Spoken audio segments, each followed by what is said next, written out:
तो चलिए दोस्तों, गणित के बाद अब साइंस की बारी है दोस्तों। 80 में 80 लाना है सभी को। तो इस वीडियो को शुरू से लेकर अंत तक जरूर देखेगा। सारे क्वेश्चन बहुत ही इंपॉर्टेंट है और दोस्तों, और बिहार बोर्ड के द्वारा जारी ऑफिशियल क्वेश्चन पेपर है, इसलिए एक एक प्रश्न इंपॉर्टेंट और यहाँ से सारे क्वेश्चन आप लोगों को देखने को मिलेंगे।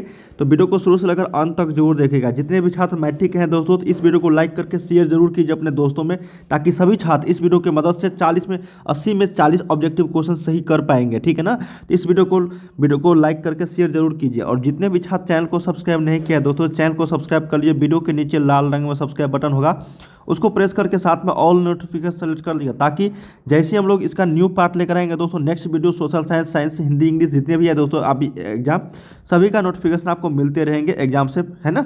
जितने भी क्वेश्चन यहाँ पे लेकर आने वाला हूँ, तो इसलिए चैनल को सब्सक्राइब कर लीजिए और कमेंट करके बताइएगा दोस्तों मैथ्स का क्वेश्चन आप लोगों को कैसा गया, मैथ्स का पेपर। ठीक है ना। चलिए, एक एक प्रश्न इंपॉर्टेंट है, शुरू से लेकर अंत तक जरूर देखिएगा।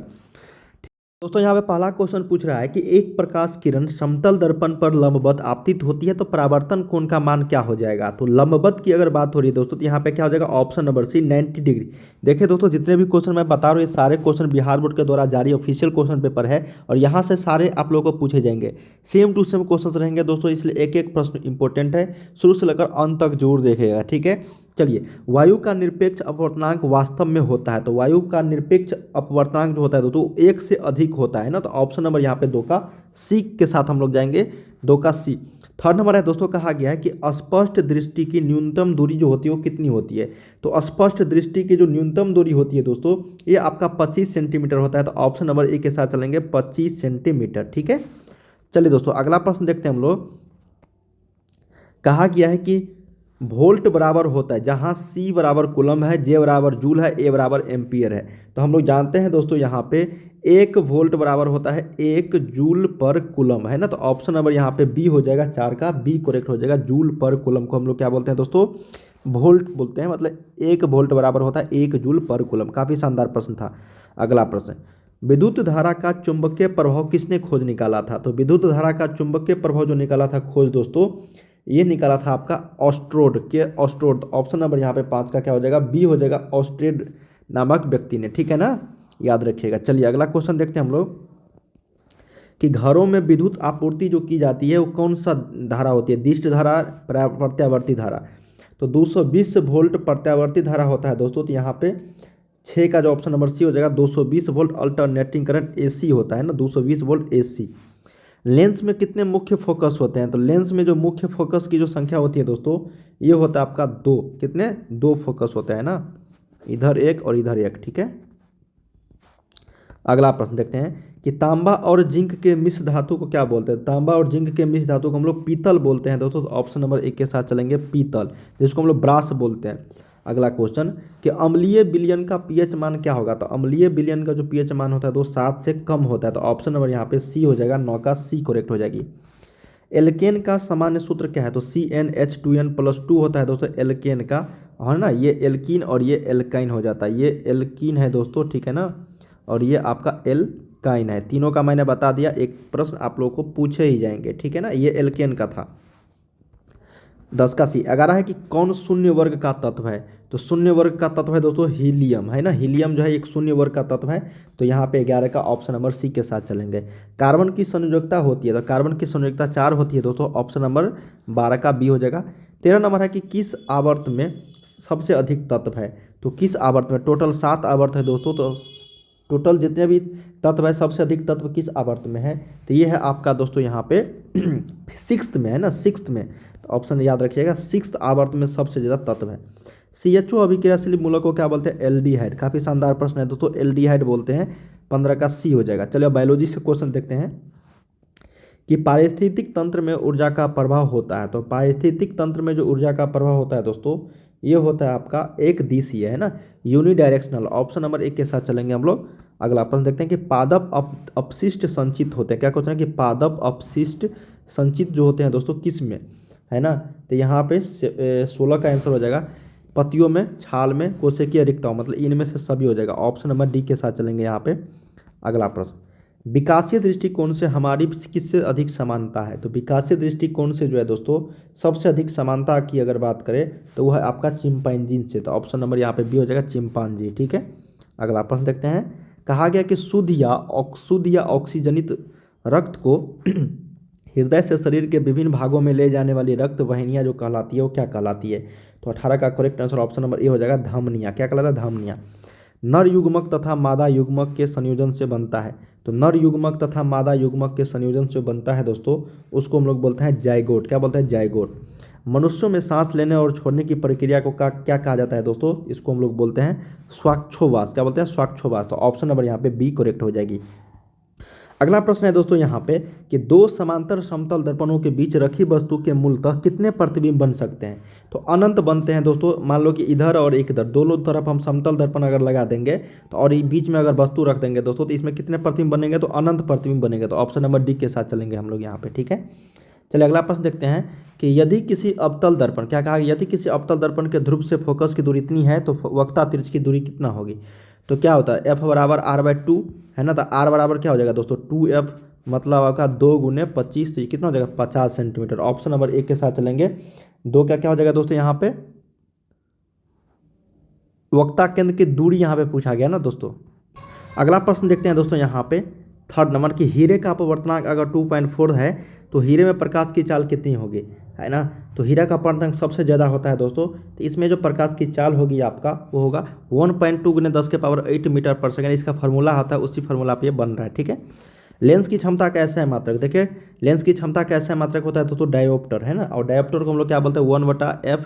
तो फोकस दूरी का मात्रक क्या होता है आपका? सेंटीमीटर। तो इन्वर्स सेंटीमीटर। तो ऑप्शन नंबर यहाँ पे बी हो जाएगा। चौथा का यहाँ पे फोर्थ का क्या हो जाएगा दोस्तों? ऑप्शन नंबर बी या फिर सी, है ना। मीटर में भी लेते हैं दोस्तों। तो लेंस की क्षमता कैसे है मात्रक जो हो जाएगा वो 1/f अगर लेंगे तो मीटर इन्वर्स हो जाएगी। तो ऑप्शन नंबर यहाँ पे सी के साथ चलेंगे। ठीक है ना, बी मत लगाना दोस्तों आप लोग। ठीक है, बी मत लगाना नहीं तो गलती हो जाएगी, क्योंकि वन देखो P बराबर 1/f होता है। तो 1 की तो मीटर में लेते हैं ना, इसलिए यहाँ पे ऑप्शन नंबर सी के साथ चलेंगे। ठीक है ना, मीटर इन्वर्स। बी नहीं होगा, सेंटीमीटर इन्वर्स नहीं होगा, ध्यान रखना।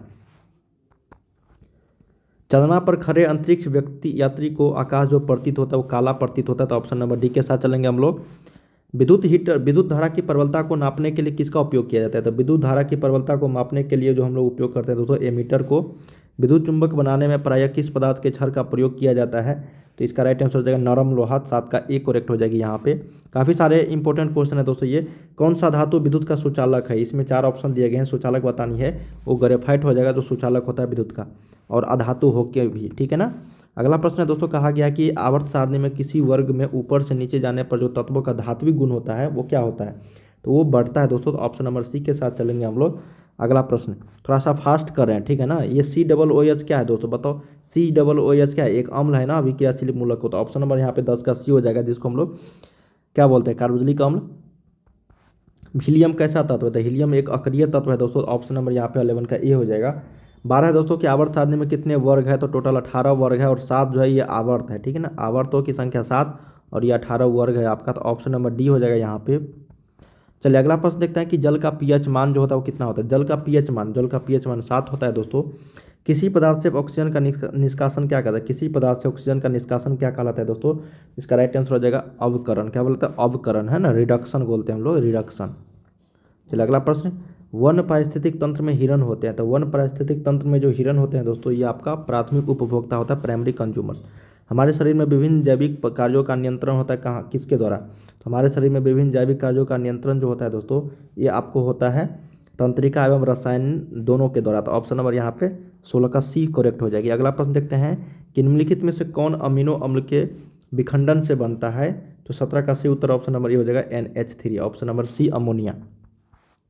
हृदय के विषमों का शिथिलन कहलाता है। तो हृदय के विषमों का शिथिलन जो कहलाता है दोस्तों, ये कहलाता है आपका डायस्टॉल बोलते हैं। इनमें से किसके द्वारा अमीबा भोजन का अंतर्ग्रहण करता है? तो इसका राइट आंसर हो जाएगा कूटपाद के द्वारा। अमीबा भोजन किसके द्वारा करता है? तो कूटपाद के द्वारा। अगला प्रश्न है दोस्तों कि आयोडीन की कमी से होने वाले रोग को हम लोग क्या बोलते हैं? तो घेंगा रोग बोलते हैं। तो ऑप्शन नंबर यहाँ पे 20 का डी करेक्ट हो जाएगी। चलिए दोस्तों और कुछ प्रश्न देखते हैं हम लोग। अगला प्रश्न है दोस्तों यहाँ पे कि वास्तविक प्रतिबिंब की प्रकृति कैसी होती है? तो वास्तविक प्रतिबिंब की जो प्रकृति होती है दोस्तों, ये उल्टा होता है। तो ऑप्शन नंबर बी के साथ चलेंगे। यहाँ पे कहा गया कि किसी माध्यम का अपवर्तनांक का जो मान होता है वो क्या होता है? तो किसी माध्यम के अपवर्तनांक का जो मान होता है वो आपको sin I/sin R होता है। तो ऑप्शन नंबर ए हो जाएगा, यहाँ पे सूत्र होती है ये। अगला प्रश्न है, स्पेक्ट्रम प्राप्त करने के लिए किसका उपयोग किया जाता है? तो स्पेक्ट्रम प्राप्त करने के लिए जो उपयोग किया जाता है दोस्तों वो प्रिज्म का उपयोग करते हैं। तो ऑप्शन नंबर यहाँ पे 3 का डी करेक्ट हो जाएगा, प्रिज्म। ठीक है ना। अगला प्रश्न देखते हैं दोस्तों, किसी चालक का प्रतिरोध निर्भर करता है? तो किसी चालक का जो प्रतिरोध निर्भर करता है उपरोक्त सभी पर, चालक की लंबाई, चालक के अनुप्रस्थ काट के क्षेत्रफल, चालक की पर के। ऑप्शन नंबर डी हो जाएगा उपरोक्त सभी पर। चलिए अगला प्रश्न देखते हैं 5 नंबर। कहा गया दोस्तों कि दीर्घ दृष्टि दोष का उपचार, दूर दृष्टि दोष है ना, तो उत्तल लेंस के द्वारा करते हैं। तो 5 का सी करेक्ट हो जाएगा। विद्युत चुंबक बनाने के लिए उपयुक्त पदार्थ कौन सा है? तो ये नरम लोहा का उपयोग करते हैं दोस्तों। तो 6 का यहाँ पे बी करेक्ट हो जाएगा, नरम लोहा। चलिए अगला प्रश्न देखते हैं दोस्तों। कहा गया है कि 10 ओम और 20 ओम के दो प्रतिरोधों को श्रेणी क्रम में जोड़ने पर तो टोटल कितना हो जाएगा? 30 ओम हो जाएगा दोस्तों। 10 + 20 जोड़ के 30। ये सारे प्रश्न इंपॉर्टेंट है दोस्तों, सारे प्रश्न पूछे जाएंगे। ठीक है ना। और जितने भी मैंने आप लोगों को वीडियोज अपलोड किया है जाके देख लीजिए पिछले वीडियोज में। ठीक है। चलिए अगला प्रश्न देखते हैं दोस्तों कि निम्नलिखित में से कौन अवकारक है? तो अवकारक की अगर बात करें दोस्तों तो यहाँ पे सही उत्तर हो जाएगा दोस्तों आपका 8 का H2 है ना, हाइड्रोजन।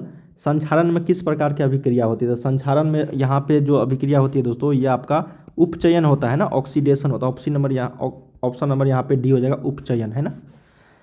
निम्नलिखित में से कौन दुर्बल अम्ल है? काफ़ी शानदार प्रश्न है। दुर्बल अम्ल वीक एसिड, ऑप्शन नंबर यहाँ पे 10 का डी हो जाएगा दोस्तों, CH3COOH। निम्नलिखित में से कौन सा धातु अम्ल और क्षार दोनों से अभिक्रिया करती है?